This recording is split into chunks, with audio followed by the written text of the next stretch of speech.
હું છેલ્લા 20 વર્ષથી આ જુબેલી ગાર્ડનની અંદર આવેલું શનિ મહારાજનું મંદિર છે એમાં પૂજારી તરીકે ફરજ નિભાવું છું અને આજે એટલે કે વૈશાખ વદ અમાસના દિવસે શનિ મહારાજને એટલે કે એમની માતા છાયા દ્વારા આ જે પુત્રની પ્રાપ્તિ થઈ શનિ મહારાજની. આ શનિ ન્યાયના દેવ છે. ઘણા લોકો એમ કહેતા હોય કે શનિ કુંડલીમાં આવે અથવા 7.5 આવે તો એ ભયથી ડર લાગે એ લોકોને કે હવે શું કરવું. અને એના માટે હું તો એમ કહું છું, તમારે કોઈ ડર રાખવાનો, ભય રાખવાનું કોઈ કારણ નથી. કારણ કે તમે જે કોઈ તમે કાર્ય કરો છો એ તમે સાચા કાર્ય કરો અને કોઈ ખરાબ ન કરો તો શનિ મહારાજ તમારી 7.5 પણ તમને શુભ ફળ આપે છે.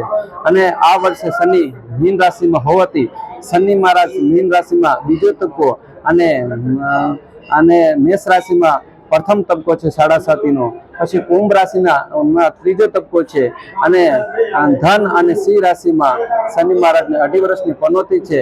તો આ લોકોને ખાસ કરીને આજના દિવસે શનિ મહારાજને કાળા તલનો અભિષેક અને સરસવના તેલનો અભિષેક અને ધાન્યનો અભિષેક, અડદ અથવા કાળા તલનો અભિષેક અને વસ્ત્ર પહેરાવી, આંકડાની માળા પહેરાવી અને છાયા દાન કરવું જોઈએ.